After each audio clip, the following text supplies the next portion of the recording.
ubang bata dunay bitbit nga gadget sama sa cellphone o tablet aron dunay kalingawan, di ikalimod nga dunay mga batang magbitbit og bulsita ug dunay hinguson tibuok adlaw. O kung hapit nang muhupas ang ilang tama, manlimos dayon sa kadalanan o di kaha mangawat aron dunay ika-refill sa bulseta.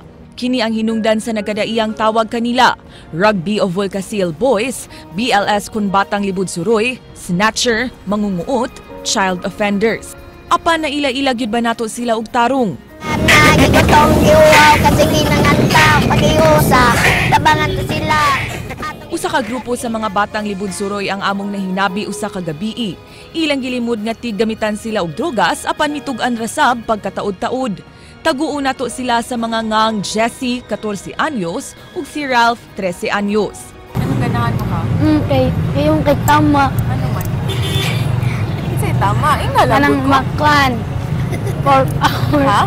For power ni. Ganahan ako. Kay? Lami tama.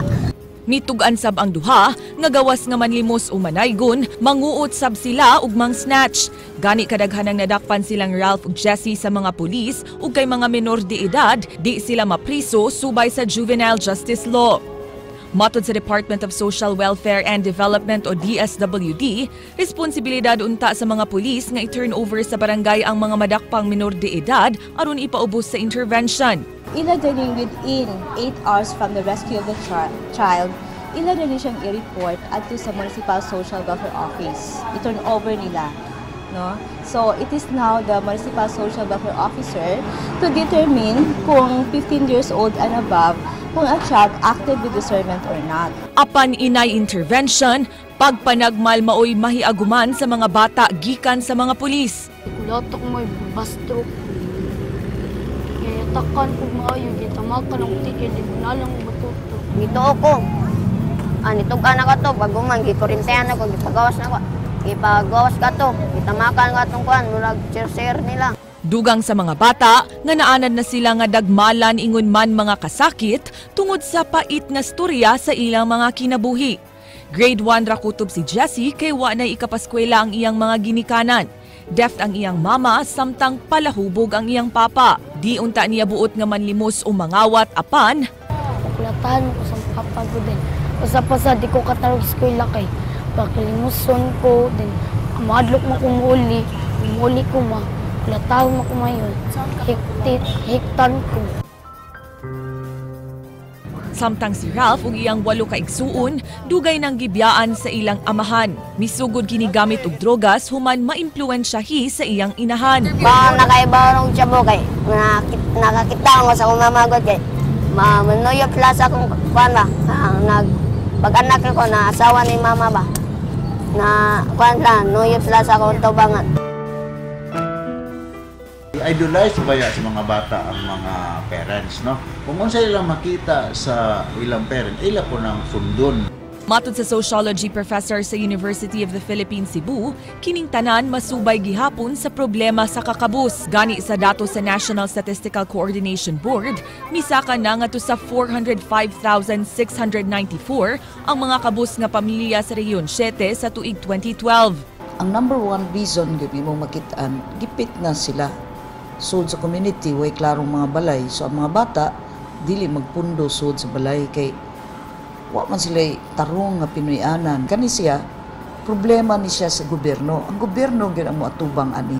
Samtang wa pa gyud masulbad ang dugay ng problema sa kakabus, responsibilidad unta sa mga opisyales sa barangay ang paggiya sa mga ginikanan. Parents cannot give what they don't have. And it's very long process. Kung tanaw nato nga, we expect these parents na tagaan ang iyang mga anak o may paggiya kung siya mismo ginikanan, mao po na iyang experience before. Kiawhag sab ni Father Carmelo Jola sa Dilaab Foundation ang iyang mga kaubang pari nga moadto sa mga squatter areas aron magkatekismo sa mga ginikanan. Matud niini, importante ang values formation sa matag pamilya sa bisan unsang estado kay do nagihapoy mga kabatan-unang gikan sa arang-arang nga mga pamilya nga mosampot gihapon sa drug addiction, krimen o teenage pregnancy. Tugitas gawas mo nagisulti Santo Papa. We need to have the smell of the sheep. Many of us priests komportable man ta kami sa among kuan. Comfortable, it can be a comfortable life. We have to go out. at gyud dito. At to street children, street families. Mato ni Jessie, kung gigam lang siyag tarong sa iyang mga ginikanan, di unta siya musud og bisyo. Miangkon kini nga KSP siya kun kuwang sa pangga. Taliwa sa mga luha, nagpabilin gihapong malipayong bata si Jessie o gani damgo ni ining mahimong usa ka engineer o di kaha singer. Who ang between ang aking paglawan pag-naiisip. Dugang sa DSWD nga kung kinsa kadtong gustong mupaambit sa ilang gugma sa mga batang libod suroy, mahimo silang mo-apply isip foster parents o mutabang paghangyo sa mga bata nga magpasagop sa mga street children drop-in centers. Adunay sikat nga panultihon ang atong pambansang bayani nga si Dr. Jose Rizal nga ang mga kabatan-unan ang paglaom sa atong nasod. Apan lisod kabuoto na ang maong tinguha kundi magtinabangay ang tanan sa pagsiguro nga mahatagan sila sa saktong giya ug saktong pag-amuma. Andrea Patenia, News 5.